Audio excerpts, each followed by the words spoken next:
ไปตัดอ้อยไปอันนี้ก็มอมเงินให้น้องตุ๊กสบายดีป้าเพื่อนแน่มอมเงินให้แล้ว2 ล้านเนาะอันนี้ให้พ่อจอยเด้อโอเคตุ๊กกะเก็บไว้ให้พ่อดีๆแล้วล่ะเด้อโอเคละเว้าเรื่องน้องตุ๊กเป็นนิดนึงกะน้องพี่น้องคือทางบ่จิตเราก็ได้ออกมาชี้แจงเนาะเพียงเนาะที่ว่าในเรื่องที่เรื่องเงินที่ไหนพี่น้องหลักๆแล้วเรื่องเงินที่เราอัดคลิปไว้เนาะเราอัดคลิปไว้แล้วก็มีหลักฐานแล้วก็ที่เราฝากไว้เงินไว้ของน้องตุ๊กว่ามอบให้พ่อจอยโดยที่ตอนนั้นน่ะเราบ่ฮู้จักชื่อของเงินไอ้มุดเพียงเนาะทางไอ้มุดนี่พี่น้องเนาะที่จริงในเรื่องเงินเรื่องนี้น่ะบ่เวียงกับบ่จิตน่ะคุยกันตั้งแต่อยู่น้องตุ๊กยังอยู่ห้องหมอพุ่นไหนพี่น้องเนาะในเรื่องนี้น่ะน้องตุ๊กยังอยู่ห้องหมอพุ่นไหนแต่ว่าทางเขาเจ้าบ่มีเวลาเนาะทางบ่จิตนี่บ่มีเวลาแล้วก็เลยวันนี้ก็มาหลังจากมาแต่ห้องหมอแล้วก็คุยกันอยู่พี่น้องเนาะในเรื่องเงินแต่ว่าเวียงบ่เคยบอกน้องตุ๊กแล้วก็ได้บอกกันทั้งพ่อจอยกับแม่มุดไปแล้วในเงินส่วนนี้นะเนาะเพียงเนาะก็มีแต่ว่าFC เข้าใจเนาะในเรื่องแบบนี้บางเทื่อที่เฮาหากันพี่น้องเนาะทางบ่จิตเราก็มีเวียกเราก็เลยหาเฮาเนาะเพียงเนาะก็เลยเข้าไปเคลียร์ในเรื่องนี้เนาะเพียงเนาะก็บ่เป็นหยังฝาก FC พิจารณาเบิ่งใหม่เนาะพี่เนาะคอมเมนต์หรือว่าทั่วก็ลงหลายพี่น้องเนาะแต่ว่าผิดพลาดก็คนเฮามันก็มีผิดพลาดเนาะเพียงเนาะจังใดก็ให้อภัยกันพี่น้องไปเบิ่งบ่เวียงสิอธิบายฟังเติมอีกในคลิปของตุ๊กเนาะ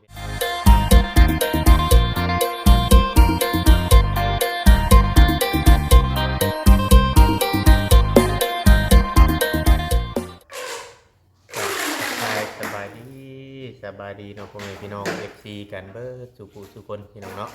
ทางฝั่งไทยฝั่งลาวหรือว่าอยู่ต่างประเทศFC ที่หักแพงที่เคารพหักเบิดสุคนพี่น้องเนาะ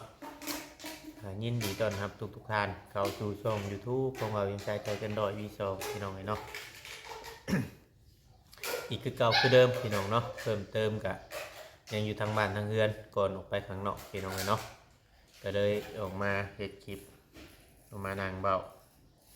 ให้พ่อแม่พี่น้อง FC ได้ฟังนำกันอีกทีนึงพี่น้องเนาะ เพราะว่าหลายๆคนหลาย FC ก็ถักถามกันเข้ามาหลายอย่างพี่น้องเนาะคอมเมนต์ต่างๆนานาคือว่าเติมนึงนั่นแหละพี่น้องเนาะนั่นแหละพี่น้องเนาะก็คือว่าอยากบอกเรื่องเงิน ของน้องตุ๊กนี่แหละพี่น้องเนาะก็คือเห็นทั้งคลิปทั้งบทจิตเพิ่นออกมาชี้แจงพี่น้องเนาะเพิ่นก็มีหลักฐานอยู่เพิ่นก็เฮ็ดหลักฐานไว้อยู่พี่น้องมองเงินให้แล้ว2 ล้านเนาะอันนี้ให้พ่อจอยเด้อโอเคตุ๊กกะเก็บไว้ให้พ่อดีๆแล้วล่ะเด้อโอเคละเว้าเรื่องน้องตุ๊กเพิ่นได้เด้อกะสิบ่เว้าหยังหลายพี่น้องเนาะเพราะว่าคันสิเว้าหลายกะมันไม่สบายดีปะดุ้งกันสบายดีปะดุ้งกันพ่อกับไผบอกปะดุ้งไหมบ่สบายพี่น้องเสียงยังบ่นะกินยาบ่สบายปะดุ้งบ่จังมือแล้วบ่สบายบอกปะดุ้งอยู่จังมือแล้วมือได้บ่สบายตั้งแต่มือบุญปู่พี่น้องเลยน้องชายกินขนมลายคนแขวเหียนน้องชายกินขนมลายจะไอใช่ปลาดุ้งก่อนไม่จะไอใช่ปลาดุ้งไอรถน่ามาลุงจิตพอว่าเรื่องลุงจิตแล้วออกมาอธิบายออกมาอธิบายเรื่องน้องตุ๊กน้องตุ๊กเอาเงินพอเงินดิ้วแม่เงินดิ้วโดยไปนะแม่ไปพอจะเห็ดคลิปไปบายดีปะลุงบายก่อนไปจุ๊บก่อนจุ๊บไปเมื่อนำน้องไปเมื่อนำน้องเด้อแม่มาส่งเด้อโดยเ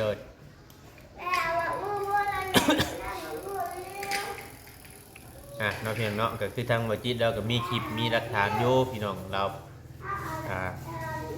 ฝ ฝากเงินไปนำน้องตุ๊กแต่ว่าทางบ่จิตนั้นเราบ่ฮู้จักชื่อเมย์ของน้องตุ๊กนะพี่น้องก็ชื่อว่าทางเอ้ยหมดนั่นแหละเราบ่ฮู้จักแล้วก็ทาง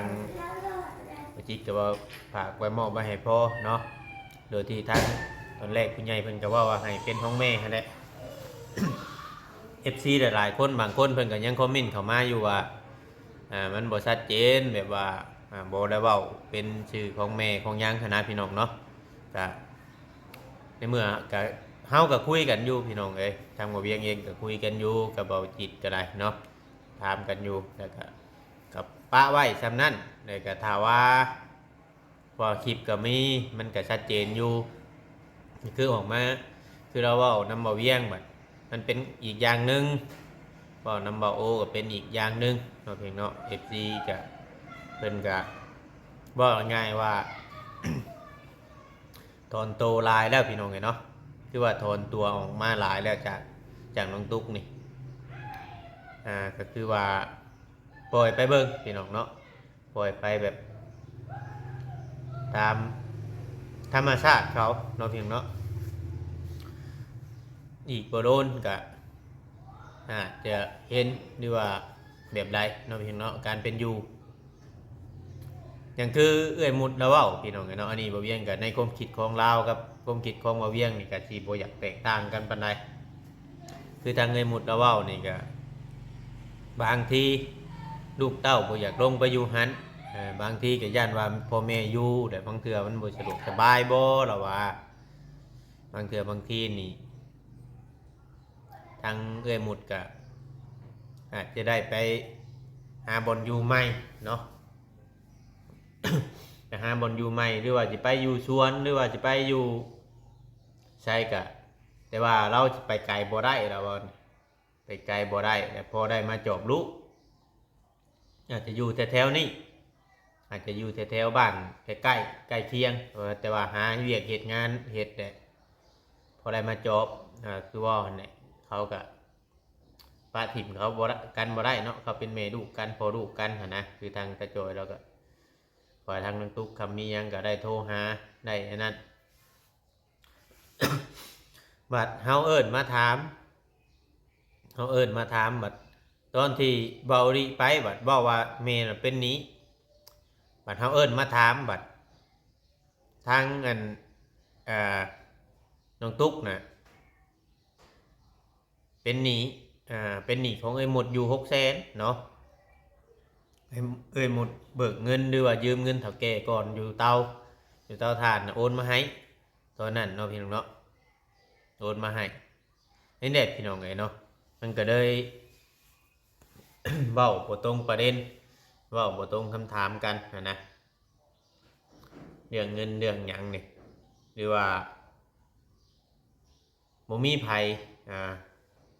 ว่านั่นแต่ว่ามันก็ต้องมี FC ก็คือว่าคนเนี่ยคอมเมนต์กันเข้ามาก็คือว่าทุกอย่างก็คือว่า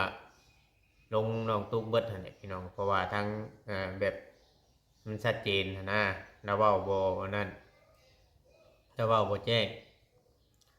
เราเว้าแบบ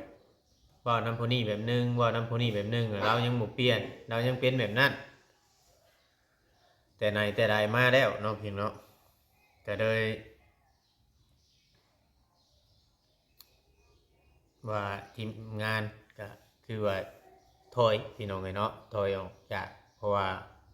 คำว่าเฮายังสินั่นก็ยัน FC ถล่มเนาะเพียงเนาะเขาคำคือว่าเขาไปถ่ายกับไปถ่ายทางเงินมุดหรือว่าทางหัวจอยเพิ่นนี้เนาะเพียงเนาะที่ไปถ่ายทางนี้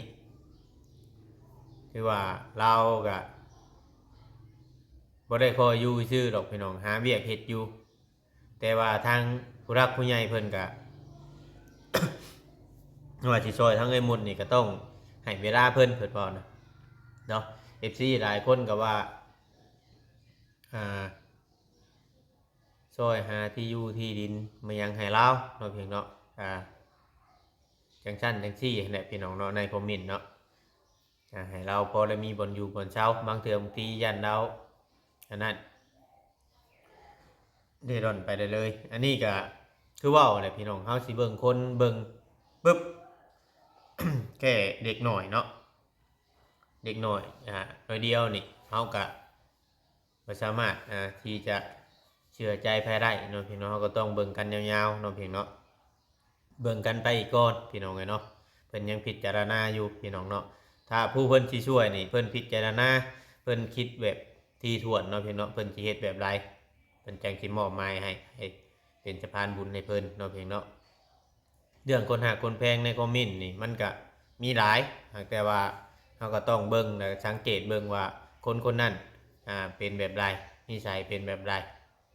ซอยไปแล้วสิบ่มีผลกระทบหยังบ่สิบ่สร้างความเดือดร้อนสิบ่มีหยังเสียบ่เนาะเพียงเนาะหนึ่งคือแบบนี้แหละปัญหาหลักๆแล้วมันก็เกิดขึ้นน้ำเรื่องเงินบางเทื่อบางทีเนาะบางเทื่อเห็นทางไอ้หมุดได้เงินได้หยังจังซั่นที่เนี่ยบางเทื่อก็นั่นเพราะว่าน้องตุ๊กนี่เราบ่เคยขอเงินคนอื่นบ่เคยขอเงินแบบทางปู่ทางย่านะมีแต่ขอเงินจากพ่อนี้คันเราไปพ่อไปเฮ็ดทานอยู่พุ่นกับนั่นเราก็ยังโทรไปก็ขอไปยืมเนาะลูกบ่มีเราก็บ่ได้ทวงดอกเกิดเมื่อวานนี่แหละเกิดอันเว้าเสียงแข็งกระล่างใจกันเนี่ยมันก็เลยมีการวายกันเด็กๆหน่อยๆเนาะพี่เนาะ นั่นสิ่งที่เราเห็นนั่นแหละคือคอมเมนต์ต่างๆนานานี่แหละก็ดีใจกับขอมูขอบใจกับ FC ที่ว่าเพิ่นติดตามเรื่องนี้พี่น้องเนาะติดตามเรื่องของเงินครอบครัวของพ่อจอยแต่ว่า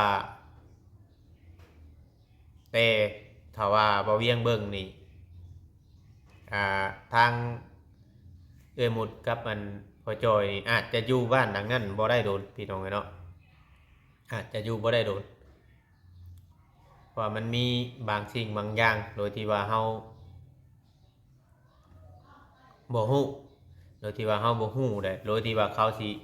บ่สามารถเว้านำเฮาได้นะพี่น้องเนาะโดยที่เขาสิบ่สามารถเว้านำเฮาได้เฮาก็บ่กล้าเผยแพร่เนาะเพราะว่าคือเราเว้าเนี่ย FC ก็คือสิเข้าใจเนาะทางเอื้อยเราก็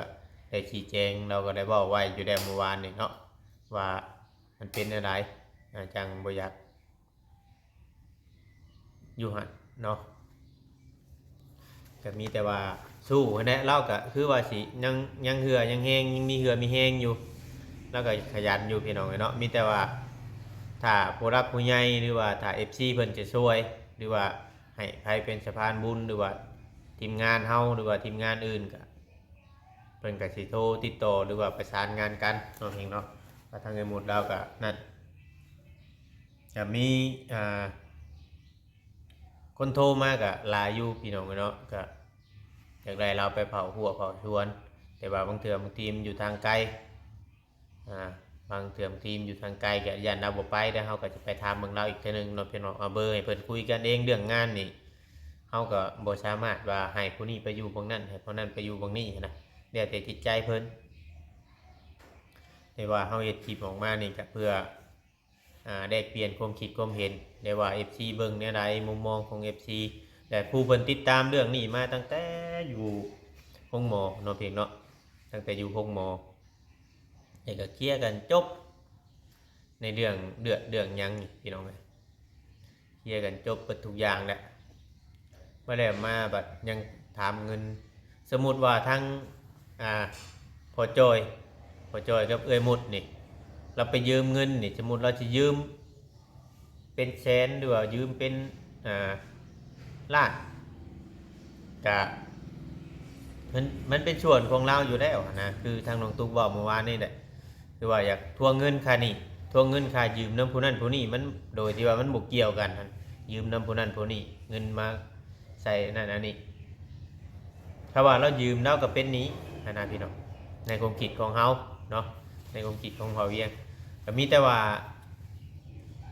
FC ผู้เพิ่นเบิ่งเพิ่นก็สิเข้าใจอยู่หรอกพี่น้องเนาะในเรื่องยานี่ก็ชุมเฮาก็ช่วยถือว่าหลายให้แหละพี่น้องหลายพอสมควรให้แหละ ผู้รักผู้ใหญ่เพิ่นฝากเงินมาน่ะ คือบ่เวียงเว่าเนี่ยทางใส่เดือดแล้วก็ทางให้พอจอยซื้อกินเนาะแล้วก็เรื่องค่ายาก็ทางทีมงานก็ตื่มๆกันช่วยๆกันเอาให้จ่ายให้แล้วก็ค่ารถค่าล่างไปมานี่ก็แต่ละนั่นกับผู้รักผู้ใหญ่ได้พี่น้องออกซอยเนาะผู้รักผู้ใหญ่แต่มื้อแรกๆเนี่ยยังบ่มีผู้ใหญ่น่ะซุมเฮาก็ยังเก็บเงินกันเติมน้ำมันเนาะลงไปเต้นไปเดนน้ำแพทย์น้ำหมออยู่สวรรค์พุทธก็คือว่าเล่าเข้าไปเราก็เคลียร์จบเบิดทุกอย่างแต่บ่ให้มีเรื่องนี้เรื่องหยังเข้ามา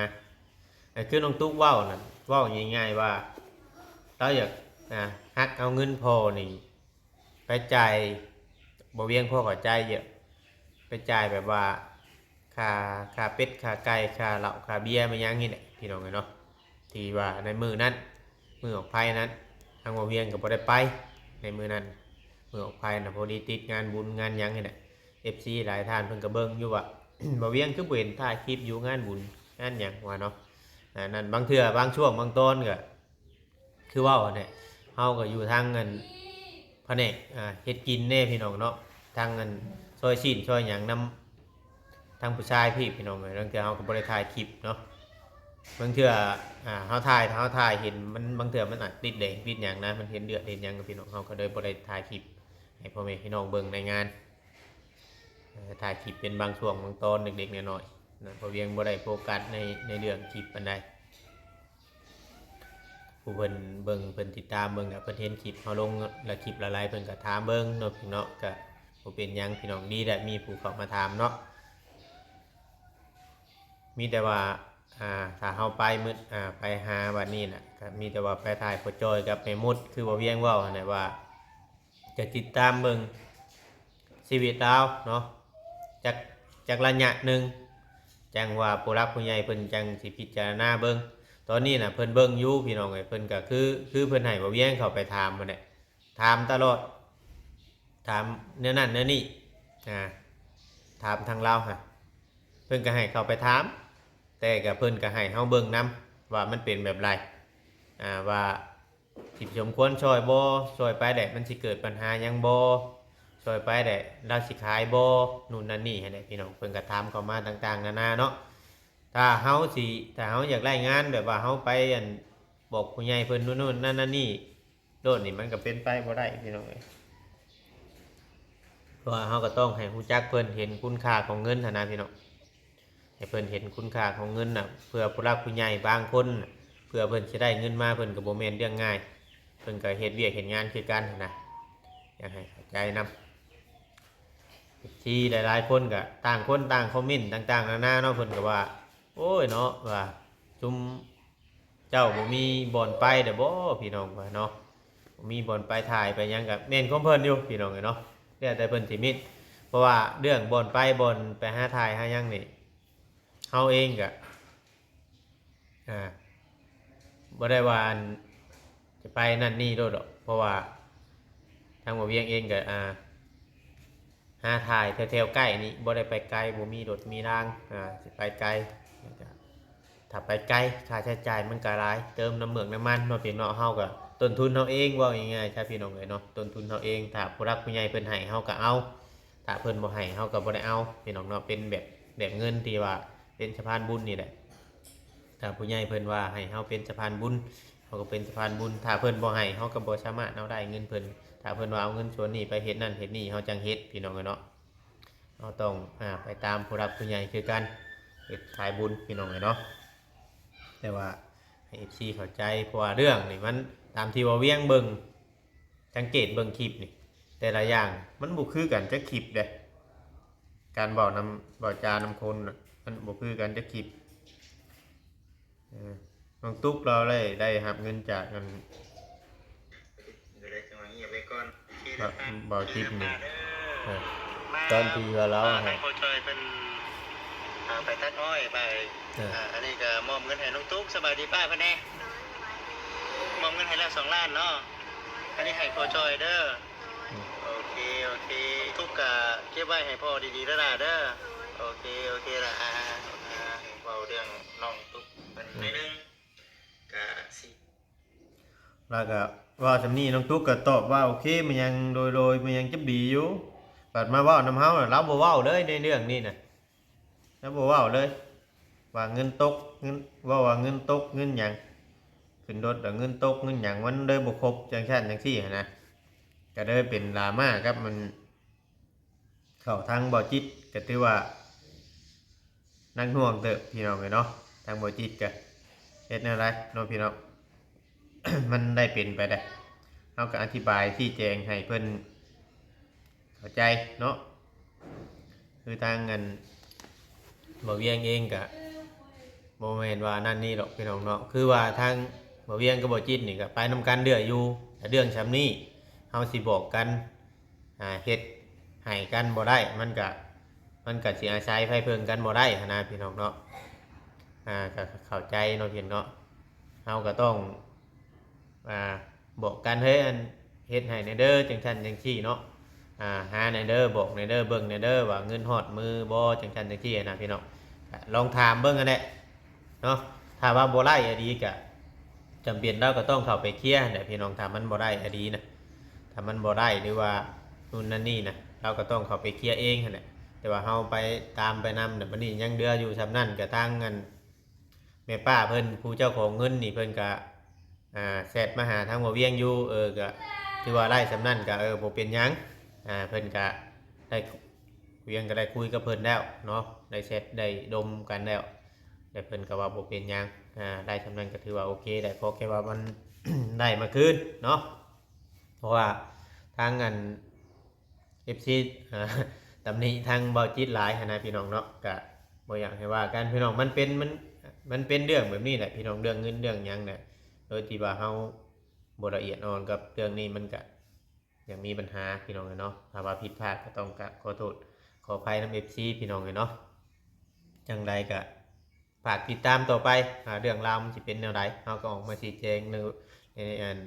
นั้นที่ว่าเฮาได้เข้าไปยุ่งเกี่ยวกับในส่วนนี้เนาะเพียงเนาะถ้าว่ามันบ่ถูกบ่ต้องบ่ควรก็ขอบคุณเนาะ FC และแม่ๆ FC ที่ก็เข้ามาเบิ่งมาชมในคลิปเฮาเนาะ ก็ให้กำลังใจกดไลค์กดแชร์1 ไลค์ 1 แชร์คือ1กำลังใจของยูทูบเบอร์พี่น้องเนาะฝากกดไลค์กดแชร์นำเด้อพี่น้องเนาะสำหรับคลิปนี้ก็บ่เวียงสิได้ขอจบขอโตวลงไว้ก่อนพี่น้องเนาะผิดพลาดก็ต้องครับขอโทษขออภัยหลายๆขอกล่าวคำว่าสบายดีพ่อแม่พี่น้องเบิดสุขสุขคนพี่น้องเนาะ